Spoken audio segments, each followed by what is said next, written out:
आदाब सलाम। जैसा कि अभी आप लोग हमसे फ़ोन के ज़रिए और हमसे सवाल कर रहे हैं कि देश में अब कॉमन सिविल कोड को लाने की बात हो रही है, तो मैं यही कहूँगी कि मेरा क्या है और देश के नागरिकों को पहले जानना चाहिए। आप सरकार बताए कि आप कॉमन सिविल कोड में ला रहे हैं, तो आपका ब्लूप्रिंट क्या है।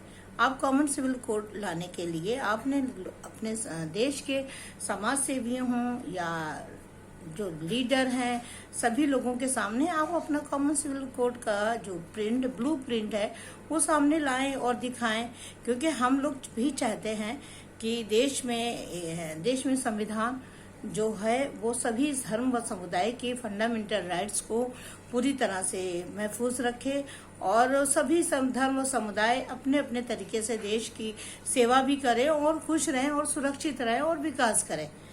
लेकिन ये कॉमन सिविल कोड पार्लियामेंट में आज से नहीं 70 साल पहले भी इस पर आवाज उठाई गई थी। कॉमन सिविल कोड पे सब लोग एक सहमत नहीं थे, कोई भी ज्यादा सहमत नहीं था। राजेंद्र प्रसाद जी ने भी इस कॉमन सिविल कोड को पर अपनी साइन करना मना कर दिया था कि मैं साइन नहीं करूंगा। हिंदू महासभा ने भी इसको नहीं माना था। तो हमारे देश में आपको कॉमन सिविल कोड लाने के लिए इसकी कोई जरूरत नहीं है।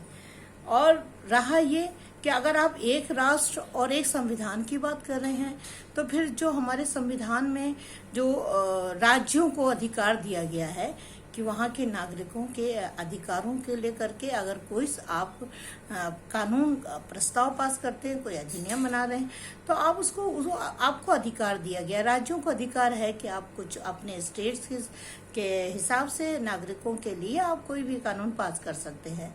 तो फिर भी राज्यों को अधिकार नहीं रह गया कि वो राज्य करें। फिर मुख्यमंत्री और प्रदेश सरकारों को भी खत्म कर देना चाहिए और सिर्फ एक पार्लियामेंट, एक संविधान चले और गवर्नर प्रदेशों में रहे।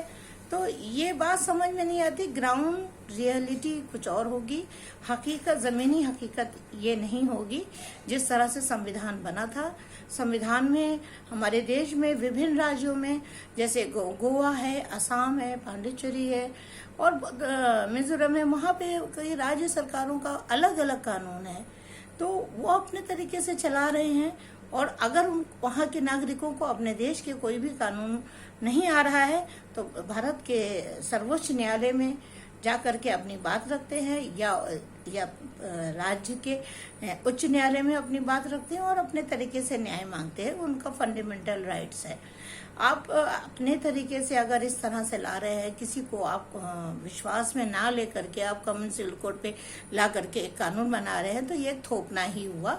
और इससे मैं समझती हूँ कि विभिन्न धर्मों के जो लोग हैं, आदिवासी हैं, ट्राइब एरिया के लोग हैं, वो इससे कोई संतुष्ट नहीं होगा। हमारे हिंदू समुदाय में भी हमने बहुत सारी चीज़ों पे, सब पे चर्चा की।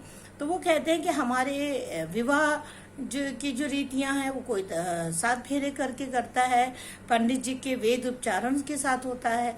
कोई कहता है कि हमारे समाज में करते हैं, कोई कहता है कि हम कोड में करते हैं। हमारे बहुत सारे सिख समुदाय हैं, बौद्धिस्ट हैं, दलित समुदाय है, बहुत तरह से अपने अपने संस्कार करते हैं। तो क्या उनमें भी इस तरह की एक समानता आज आ पाएगी? बहुत सारी चीज़ों के लिए इसमें अगर कोई विवाद उठा रहा है, कोई आवाज़ उठा रहा है, तो सरकारों को चाहिए, देश के हमारे लीडर्स को चाहिए कि वो सबको विश्वास में ले करके एक ब्लूप्रिंट तैयार करें और उसको सबको दिखाएं और बताएं और चर्चा करें। हाँ, अमेरिका जो पूरी दुनिया का सबसे बड़ा देश है, सब लोग उसको मानते हैं। वहाँ की भी जो 50 प्रदेश हैं, राज्य हैं, वहाँ भी अलग अलग कानून है। लेकिन क्या वो राष्ट्रभक्त नहीं है? क्या वो देशभक्त नहीं है?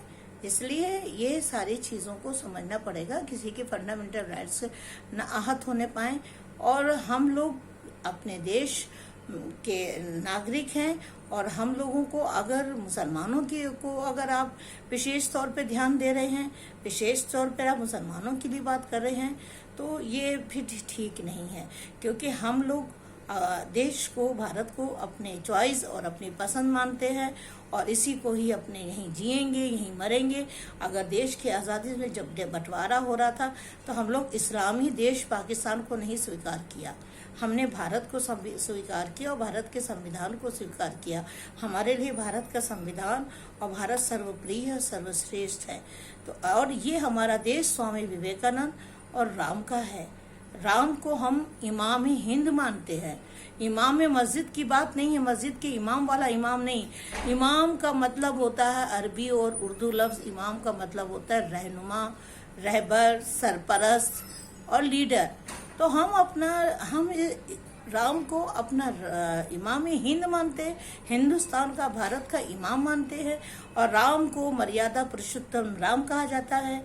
और सब जानते हैं कि राम की कैसी सरकार थी, राम का कैसा न्याय था, राम के किस तरह उसूल थे। तो हमें उसको अपने ध्यान में रखना चाहिए। स्वामी विवेकानंद जी के आदर्शों को, उनकी शिक्षा को अपने हर जन जन में उसको लाना चाहिए। हम सिर्फ स्वामी विवेकानंद जी की या श्री राम जी की तस्वीरों को दीवार पे टांग करके और नारा लगाएं तो मैं समझती हूँ ये राष्ट्रभक्ति नहीं होगी। राष्ट्रभक्ति इसी में है कि हमें राम की शिक्षा को अपने ज़िंदगी में, अपने नागरिकों के बीच में, अपनी सरकारों के बीच में राम की शिक्षा को लागू करें, स्वामी विवेकानंद जी के आदर्शों को पूरा करें। और देश में बहुत सारी जो मुद्दे हैं, बेरोजगारी है, भ्रष्टाचार है, बेईमानी है, हिंसा है, बलात्कार है, अपहरण है और जो सरहदों के करीब लगी हुई जो हमारे दूसरे अन्य देश है, जो दुश्मन देश हैं, उनसे हमें मुकाबला करना चाहिए। अपने देश की सीमाओं को सुरक्षित करना चाहिए।